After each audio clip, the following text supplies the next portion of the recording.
Hello friends, welcome back to N-Scale Friday. I'm John and I have a box from Atlas here. Let's go to the workbench and see what's in it.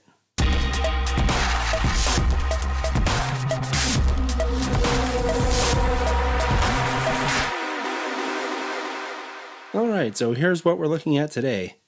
This is an N-Scale FMC 5077 double door boxcar.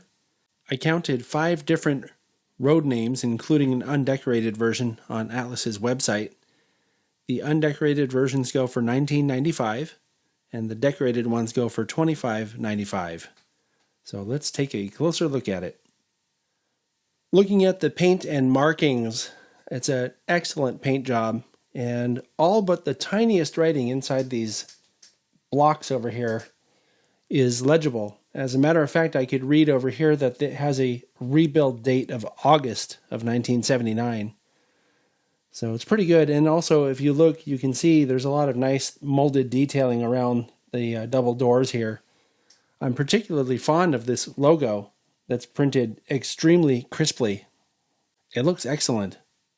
All right, so looking at the brake end, you can see it has a separately applied brake wheel. And something I noticed when I was looking at the side is just how good the molded ladder detail looks, both on the side here and on the ends. There's something about it that just looks really sharp to me. And also, that's actually a body-mounted knuckle coupler, so good job with that.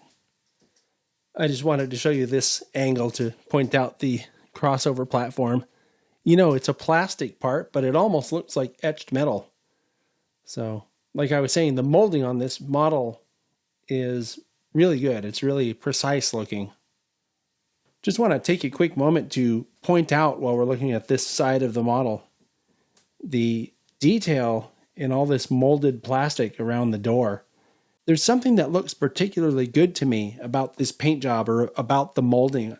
I mean, it's maybe what it is that the paint covers well enough, so it's a really thin coat and it's not obscuring any of the detail that was molded.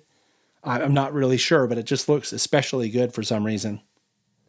Looking at the top, you can see the overspray detail that they put in the paint job, probably from when the car was rebuilt. They probably repainted it, and that little overspray effect would be present on a prototype like this. So that's a cool touch right there. And finally, looking at the bottom, you can see some brake detail, sort of minimal brake detail. Generally speaking, though, you're not going to see this rolling down the track, so it looks pretty good.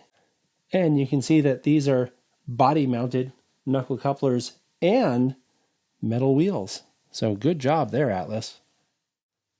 I think this is a very cool model. Not only does it have a lot of really excellently rendered detail around the doors, but it also has the body-mounted couplers and metal wheels. I think those are 2 huge bonuses, and I commend Atlas for putting out such a nice model. I'll see you next time.